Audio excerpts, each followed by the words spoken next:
Assalamualaikum, salam sejahtera dan selamat kembali semula ke channel Abang. Terima kasih sangat-sangat sudi nak dengarkan cerita yang Abang nak sampaikan, pengalaman daripada ramai orang. Moga-moga cerita yang Abang sampaikan mendapat iktibar, dijadikan iktibar dan juga hiburan untuk kita semua. Sebelum Abang mulakan cerita, Abang nak ucapkan terima kasih sangat-sangat pada video 2 hari yang lepas. Ramai betul yang ucapkan selamat hari jadi kepada Abang. Dia macam perasaan orang tua dapat wish birthday, dia punya seronok dia macam anak-anak. Sebab bila dah umur-umur macam ni memang tak sambut lah. Yang penting adalah doa daripada semua orang. Okey, itu permulaannya. Jadi sebelum kita lanjut kepada cerita, marilah kita sama-sama berdoa kepada Allah Ta'ala. Moga kita semua dipanjangkan umur, dimurahkan rezeki, diberikan kesihatan yang baik, dipermudahkan segala urusan dan diberikan kebahagiaan dunia dan di akhirat untuk kita semua. Dan juga moga-moga Allah berikan syurga untuk mak ayah kita semua. Amin ya rabbal alamin. Jadi tanpa membuang masa, Abang nak sambungkan cerita yang Abang dah ceritakan 2 hari yang lepas. Sekarang ni adalah tepat pukul tak malam lagi, dekat-dekat nak pukul 1. Jadi kita nak ambil feel cerita yang seram-seram ni. Sebenarnya tak elok sangat cerita waktu ni, sebab yang kita tahu kan waktu ni adalah waktu sekarang adalah waktu yang sesuai untuk alam sebelah bergembira. Tapi untuk waktu kita lebih kepada waktu tidur.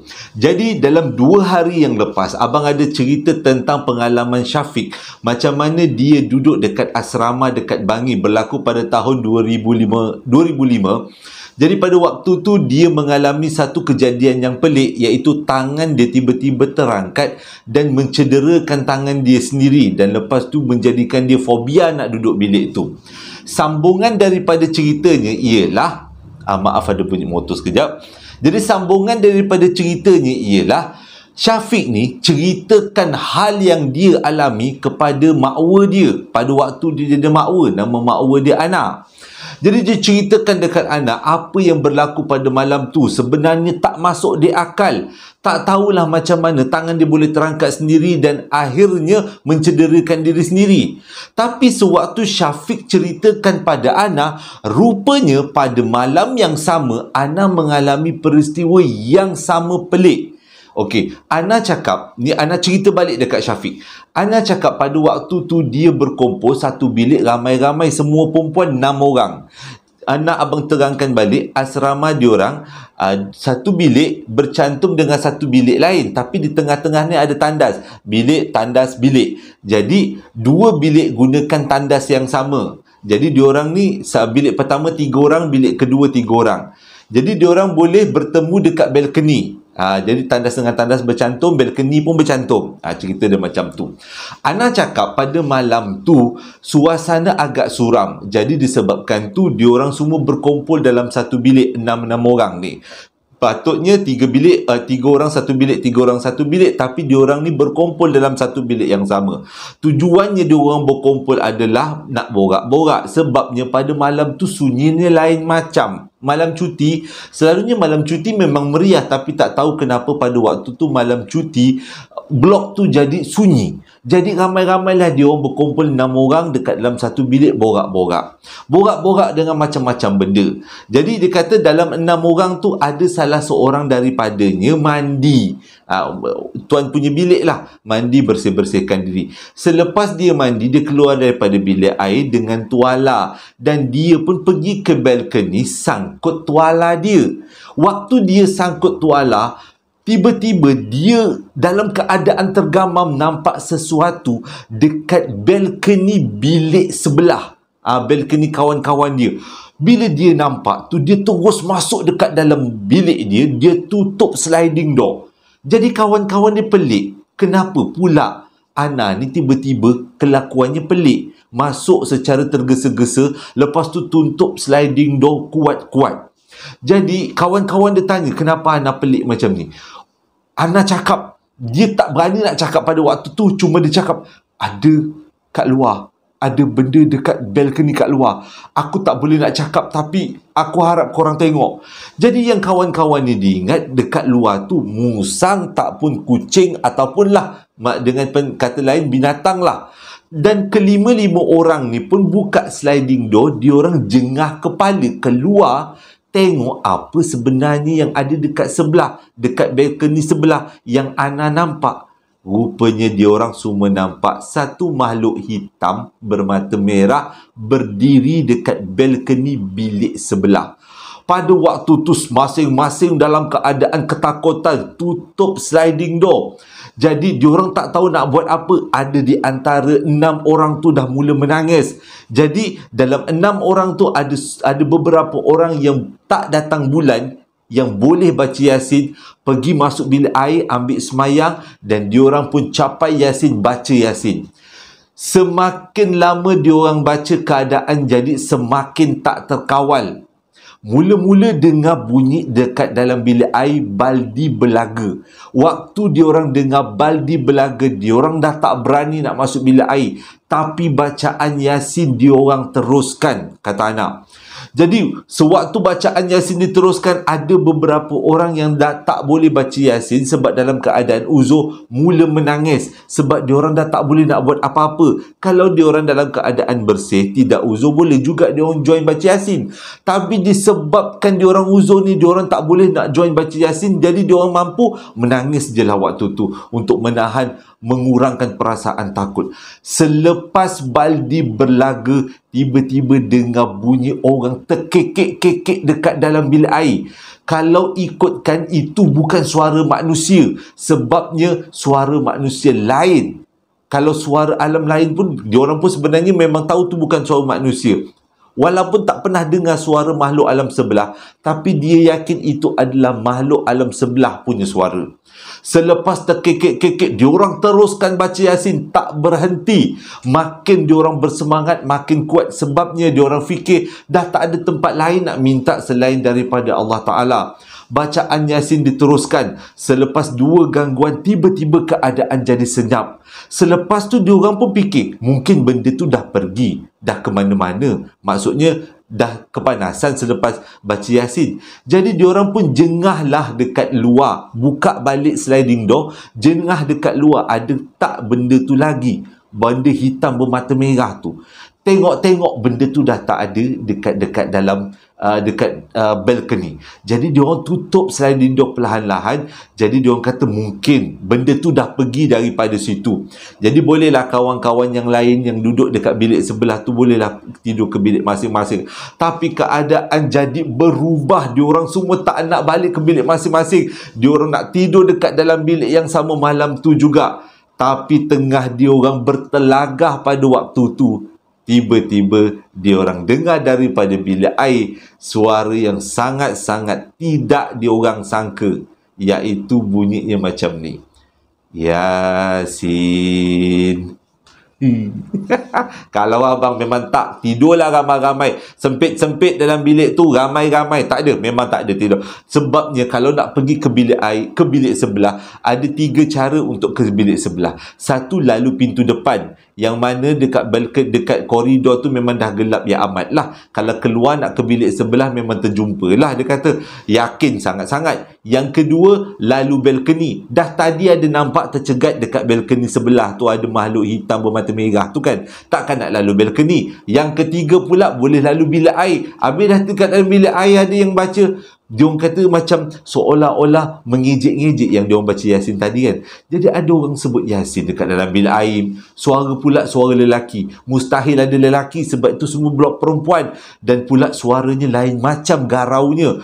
Jadi nak macam mana? Tak nak tidurlah juga ramai-ramai dekat dalam bilik asrama tu. Tapi diorang kata bila dah dengar gangguan tu, diorang terus baca Yasin. Terus sambung baca Yasin. Tak putus. Sampailah akhir kesemuanya penat. Tapi selepas suara yang panggil Yasin tadi kan, yang cakap Yasin tu kan, lepas tu dituruti dengan suara orang gelak perlahan-lahan. Hehehehehehe. Gitulah abang bayangkan. Jadi diorang terus baca Yasin. Akhirnya diorang semua kepenatan dan tertidur selepas bunyi azan subuh. Selepas dia orang subuh, baru dia orang dapat tidur. Barulah ke-6 tu tidur sepanjang hari. Dan besok paginya bila Syafiq ada jumpa, dan Ana pun jumpa dengan Syafiq, bercerita rupanya pada malam Syafiq didengki, diorang semua didengki juga dengan benda yang lebih kurang sama. Mula-mula Ana tak faham kenapa diorang kena kacau pada malam tu. Tapi lepas disoal selidik, rupanya ada di antara kawan-kawan dia 6 orang tu, salah seorangnya datang bulan dan tidak dicuci dengan baik. Maksudnya dia dah gunakan tuala, tapi tuala yang masih belum dicuci dengan baik tu akibat daripada datang bulan tu disidai dekat balkoni. Jadi itu umpamanya macam memancing-mancing lah. Jadi abang nak ingatkan pada anak-anak gadis kita kan, yang masih lagi baru, yang masih lagi muda, benda ni kena dianggap, jangan dianggap remeh. Benda ni sangat penting. Kebersihan. Takut-takut makhluk alam sebelah, ada jenis-jenis yang tak berapa nak baik, yang suka dengan benda-benda macam ni. Dan abang banyak kali dapat cerita. Jadi siapa-siapa di antara Ana dan kawan-kawan dia ataupun yang tahu tentang cerita ni, bolehlah komen-komen kat bawah. Jadi kongsi-kongsi cerita. Takut-takut ada bahagian-bahagian cerita yang abang terlupa. Cerita yang pertama boleh kata seram sangat, tapi cerita yang kedua bertambah seramnya. Perasan tak, sejak akhir-akhir ni abang akan mulakan dengan cerita santai, iaitu cerita pertama santai yang lebih kepada warm up kasih panas line. Tapi cerita yang kedua ni memang sesuatu cerita yang luar biasa. Diceritakan kepada abang melalui panggilan telefon oleh seorang perempuan yang bernama Niza. Dia ni waktu sekarang ni dia dah jadi ibu lah. Kisah ni adalah sewaktu dia berumur 12 tahun. Kalau tak silap abang, tahunnya berlaku cerita ni 1996 dekat satu kawasan. Dia minta abang rahsiakan nama negeri, nama tempat. Sebabnya nanti abang ceritakan adalah kenapa disembunyikan. Niza cakap pada waktu tu 1996, diorang sekeluarga berpindah dekat satu rumah teres 2 tingkat. Dan rumah teres 2 tingkat tu bapak dia pilih memang cantik punya lokasi sebab bersebelahan dengan taman permainan kanak-kanak.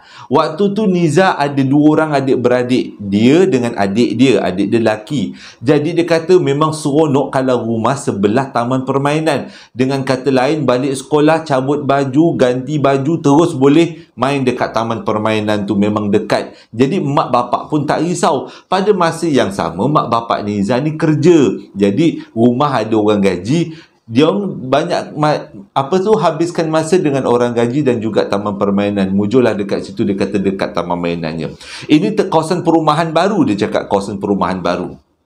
Jadi dia kata itulah aktiviti dia setiap kali kalau petang balik sekolah, dia dengan adik dia dan kawan-kawan main dekat taman permainan tu. Nak jadi cerita, taman permainan tu bila siang memang nampak meriah, tapi bila malam dia akan jadi taman permainan yang sangat sunyi. Sebabnya mungkin taman perumahan tu pada waktu tu masih lagi baru dibuka dan juga tak berapa nak ramai orang. Lepas tu yang lebih teruk lagi, dia kata taman permainan zaman dulu tak sama dengan taman permainan zaman sekarang. Sebabnya pada zaman dulu-dulu tahun 90-an, taman permainan dia orang tak letak lampu. Jadi bila dah malam tu memang tak ada sinaran lampu, dia akan jadi tempat yang segelap-gelapnya. Jadi kebanyakan dia kata budak-budak ataupun orang tak adalah yang lepak dekat taman tu, sebabnya nampak macam seram-seram sejuk taman tu. Tapi nak jadi cerita, dekat seberang taman tu, taman permainan tu, ada seorang makcik, dia jual aiskrim Malaysia. Jadi dia kata kalau selalunya lepas main-main dekat taman permainan tu, dia pun terus beli aiskrim Malaysia dekat rumah makcik tu. Nak jadi cerita, pada satu hari, waktu tu dia kata cuti, kalau tak silap abang, waktu tu cuti. Tiba-tiba adik dia merengek nak aiskrim Malaysia malam-malam. Dia kata tak adalah malam sangat, lebih kurang pukul 8 malam lah, pukul 7 lebih, lepas-lepas maghrib macam tu. Adik dia merengek dekat mak dia nak aiskrim Malaysia. Jadi mak dia cakap lah suruh Niza pergi beli. Sebabnya tak jauh sangat rumah dia, lepas tu merentas taman permainan, lepas tu baru sampai dengan dekat rumah yang jual aiskrim tu.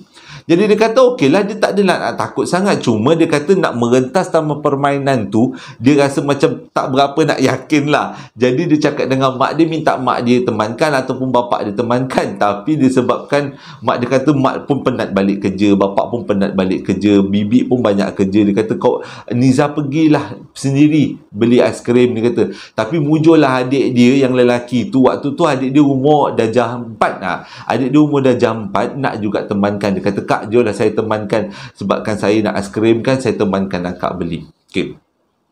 Darjah 4 betul lah. Jadi diorang pun berdua keluar daripada rumah, bawa lah lampu picit. Dia keluar daripada rumah, merentaslah taman permainan tu. Waktu merentas taman permainan tu, angin kuat tau dia kata. Angin kuat, tiba-tiba adik dia tegur satu benda yang dia, ya Allah, kenapa pula budak ni tegur, dia kata. Adik dia tegur macam ni, kak, kenapa kat taman permainan tu ada Casper? Tahu tak Casper? Apa tu, kartun-kartun zaman dulu. Siapa yang anak-anak yang tak tahu Casper boleh Google. Dia tanya dengan kakak dia, kak, kenapa dekat taman permainan tu macam ada Casper je? Jadi si Niza ni pun bila cakap Casper, nampak macam comel-comel lah kan bunyinya, dia pun toleh lah kat taman permainan tu. Dia nampak dekat atas gelongsor tercegat sesuatu benda memang macam Casper, iaitu yang, alamak cerita pula ini tengah malam. Bayangkan yang putih tu memang nampak macam Casper, dia kata, sebab dia macam gemuk-gemuk, comel-comel macam tu. Jadi bila dah nampak macam tu, dia capai tangan adik dia, tak jadi beli aiskrim, patah balik rumah. Sampai dekat rumah, mak dia tanya, dah kenapa pula, mana aiskrimnya? Lepas tu belum sempat Niza bagi jawapan, adik dia terus bagi jawapan. Adik dia cakap, mak, tadi dekat taman permainan yang gelap-gelap tu, kita orang nampak Casper, mak. Lepas tu mak dia, ya betul kau nampak Casper? Tanya dengan Niza, Niza betul ke nampak Casper? Dia kata, mak tu bukan Casper, adiknya mata buluh, mak nampak Casper. Itulah mak, dia ceritakanlah bentuk badan yang sebenar kan. Abang tak boleh nak ceritakan kat sini, pantang larang. Jadi dia ceritakan, mak dia pun, oh, dia kata, oh tak sangka lah ada benda tu. Sek baik. Ini sek baik, awal malam dia kata barulah dekat pukul 8. Kalau nak pergi beli aiskrim, adik dia mengingat pukul 10 malam, tak kehuru-hara nak pergi beli aiskrim. Memang bapak dia lah yang kena pergi beli. Tapi bila dah nampak Casper macam tu, dia orang pun tak jadi beli aiskrim malam tu. Malam tu Niza kata dia jadi susah nak tidur. Rasa terkebil-kebil mengingatkan Casper tu tadi. Dan kisah Niza nampak Casper, adik dia nampak Casper, dia orang tak heboh-heboh. Mungkin dia kata pada waktu tu dalam keadaan gelap, kadang-kadang perbalikan cahaya tu menyebabkan kita nampak sesuatu. Pantulan cahaya tu yang menyebabkan kita nampak sesuatu yang sebenarnya tak masuk akal, tak wajar. Kadang-kadang terlalu takut juga membuatkan kita nampak benda-benda macam tu. Okey, selang beberapa hari, bapak dia orang ajak dia orang pergi makan dekat luar. Beli shopping-shopping dan makan kat luar. Jadi waktu tu dia kata benda yang paling sedap nak makan KFC lah. Dia kata KFC, McD, tapi malam tu dia orang makan KFC. Balik daripada makan KFC tu, waktu tu lebih kurang pukul 10 malam lah macam tu. Bila dah 10 malam tu, dia orang pun baliklah ke rumah, baliklah ke taman perumahan tu. Bila sampai dekat taman perumahan tu, sebelum sampai dekat rumah dia orang akan melintasi taman permainan tu tadi. Jadi bila sampai dekat taman permainan tu, bapak dia ni dia kata ada satu sifat yang tak percaya sangat dengan benda-benda Allah ni. Dan dia bukan tak percaya, tapi dia lebih kepada kita kena berani, kita tak perlu terlalu takut sangat. Jadi bapak dia pun berhentilah dekat tepi padang permainan tu. Dia cakap, cuba korang tengok dekat taman permainan ni ada nampak Casper ke tak? Pada waktu tu pukul 10 malam tau. Jadi bila dah macam tu, Niza cakap, aduh, tak nak kena pandang juga. Dah bapak dia bagi arahan macam tu, dia pandanglah dekat taman permainan. Dia cakap lah, tak ada bah, dia kata tak ada Casper. Bapak dia sambung, lain kali jangan takut sangat. Kadang-kadang benda tu datang melintas. Benda tu kadang-kadang korang punya imajinasi je. Tak ada pun Casper tu semua. Cuma tengok dekat atas gelongsor tu ada nampak Casper. Adik dia pun cakap tak ada, Niza pun cakap tak ada. Jadi bapak dia kata, lain kali kalau apa-apa tengok betul-betul, jangan fikir yang bukan-bukan. Jadi bila bapak dia cakap macam tu, mak dia terus tegur lah. Mak dia cakap yang dimaksudkan dengan abah tu adalah kena percaya makhluk alam sebelah memang ada. Cumanya kita jangan terlalu takut. Habis dia mak dia cakap macam tu, Tiba-tiba bapak dia diam. Bapak dia diam yang diam. Tak cakap dan tak buat apa-apa. Hanya duduk dalam kereta diam je. Lepas tu, dia orang tertanya-tanya kenapa bapak dia macam ni. Yang jadikan stres, tiba-tiba bapak dia cakap macam ni.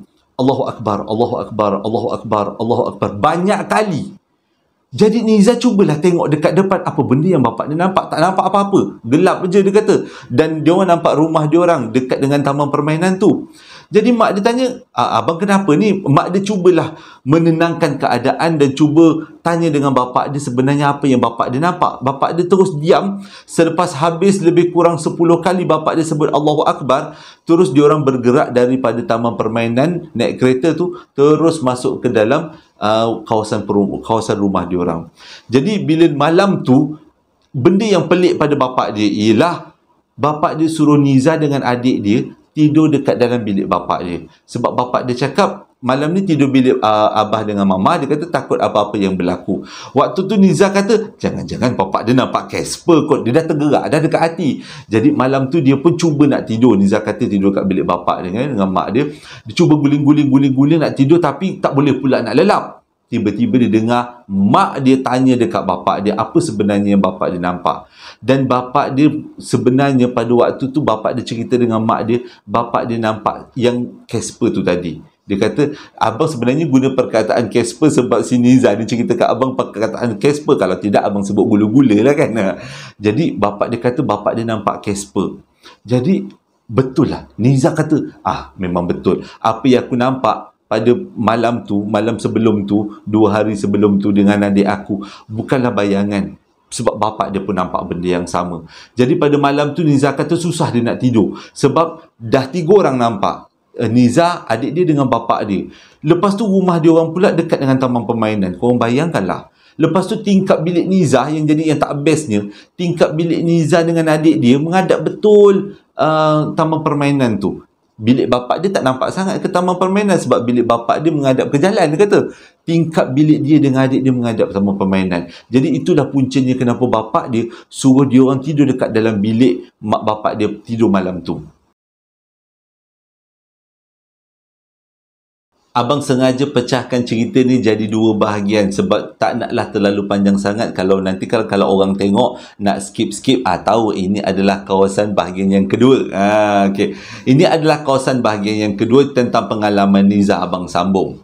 Niza ingat selepas gangguan Casper kali pertama, lepas tu bapak dia tiba-tiba tergamam dalam kereta, katanya nampak Casper juga. Jadi Niza kata ingatkan benda tu dah berhenti setakat itu je. Tak, benda tu tak berhenti takat tu je. Ada sambungannya. Pada satu malam, waktu tu selepas 3-4 hari jugalah daripada peristiwa yang bapak dia nampak Casper tu, pada malam tu dia orang tengah tengok TV. Waktu tu dia kata waktu sekolah, cumanya dia orang boleh lah tengok TV. Mak bapak dia tak marah, dia kata. Tengah-tengah tengok TV lepas makan malam, tiba-tiba dekat taman permainan tu, ini pukul 8 malam tau, bukan pukul 12 tengah malam ke 1 tengah pagi ke. Tak, pukul 8 malam lepas-lepas makan, tiba-tiba dekat taman permainan tu dengar suara orang menjerit. Dan yang menjerit tu adalah suara budak perempuan. Lebih-lebih kurang umur Niza lah dia punya suara. Suara dia tak macam suara makhluk alam sebelah. Macam suara budak tapi sangat kuat. Yang menjerit sampai keluar nak tekak tu. Yang macam tu. Macam seolah-olah dipukul sesuatu lah, kata Niza. Jadi waktu tu diorang semua dah jadi ketakutan. Waktu tu Niza ada, adik dia pun ada kat rumah, Mujur mak ayah dia pun ada kat rumah, orang gaji pun ada kat rumah. Jadi pada malam tu kecoh, bapak dia keluar daripada rumah. Jadi sebenarnya Niza dengan adik dia pun nak ikut bapak dia keluar daripada rumah, tapi bapak dia tak kasih. Takut apa-apa yang berlaku. Bapak dia ni berani, dia kata nak tengok apa yang ada dekat taman permainan tu. Kenapa tiba-tiba pula keluar suara orang menjerit kan. Jadi bila Niza tengok daripada tingkap apa yang berlaku, yang Niza nampak bila bapak dia sampai dekat taman permainan tu, rupanya ada lebih kurang 4, 5, 6 jiran pun keluar daripada rumah masing-masing menuju ke arah taman permainan tu. Diorang macam seolah-olah berbincang, mungkin mencari punca, mencari kenapa datangnya suara orang perempuan menjerit kan, budak menjerit kan. Jadi diorang pun Niza nampak Bapak dia dengan beberapa orang jiran menggeledah di kawasan taman permainan tu. Takut-takut dekat taman permainan tu ada budak terjatuh ke. Muncullah dia orang semua bawa lampu picit, dia kata. Jadi merayaulah 5-6 orang lelaki ni, ayah-ayah dekat taman tu, cari mana datangnya punca orang yang menjerit tu. Selepas buat raundaan lebih kurang 3-4 pusingan, ayah dia pun balik dekat rumah. Jiran-jiran yang lain pun semua balik dekat rumah. Sampai dekat rumah, mak dia tanyalah sebenarnya ke ayah dia, apa puncanya bunyi suara budak menjerit tu. Bapak dia pun tak dapat nak bagi jawapan, sebab dia kata bapak dia tak jumpa apa-apa pun. Bapak dia tak jumpa mana datangnya suara tu. Tapi suara tu memang jelas betul kedengaran.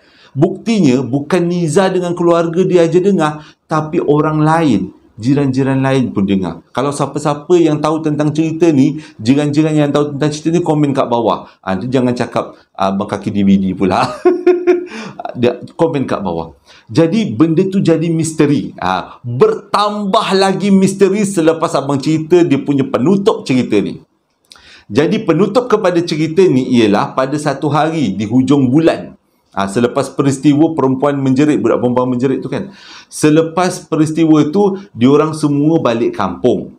Bila balik kampung hari Jumaat, balik semula ke rumah diorang tu hari Ahad lah.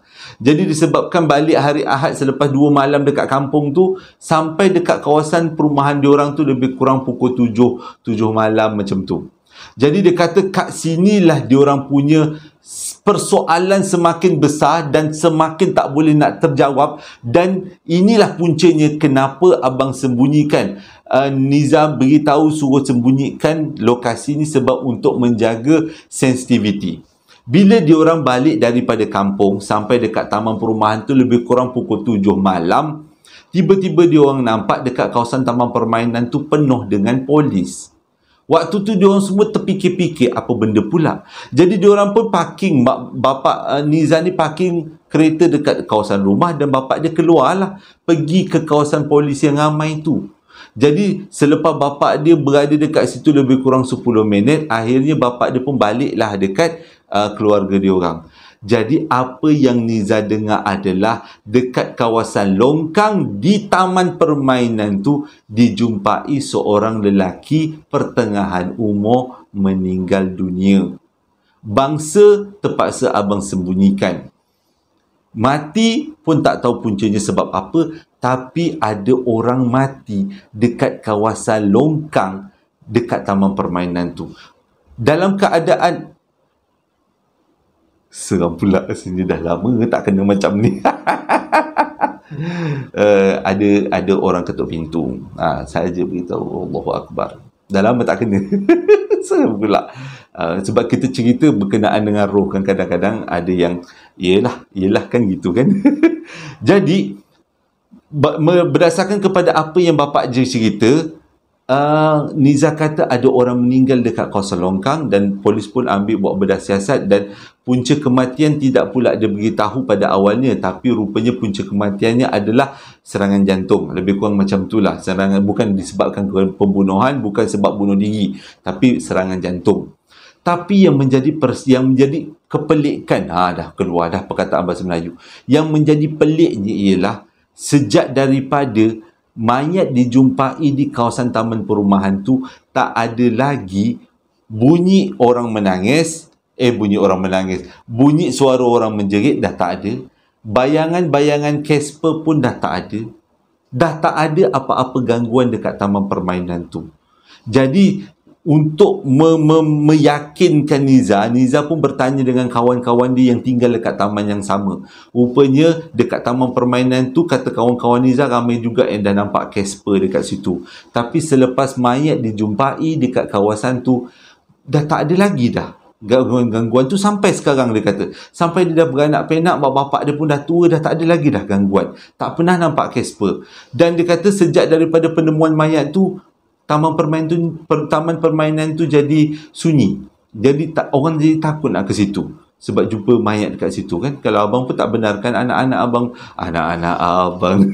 abang pun tak benarkan anak-anak bermain dekat situ sebab takutlah dah jumpa mayat dekat situ. Inilah sebabnya kenapa abang sembunyikan nama tempat.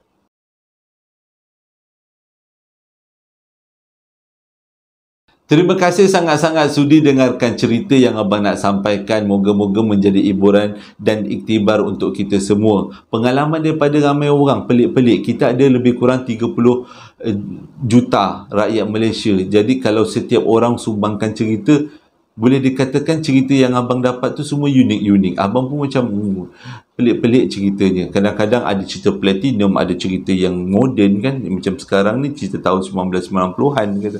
Jadi terima kasih sangat-sangat dengarkan cerita yang abang sampaikan, dan terima kasih pada yang membeli sambal lara dan juga perapan sate yang abang jual. Terima kasih sangat-sangat. Kalau ada apa-apa komen yang tak baik, yang minta abang, bukan tak baik tapi penambahbaikan, bolehlah beritahu dekat abang, boleh beritahu pada adik-adik abang yang jual sambal dan juga perapan sate itu.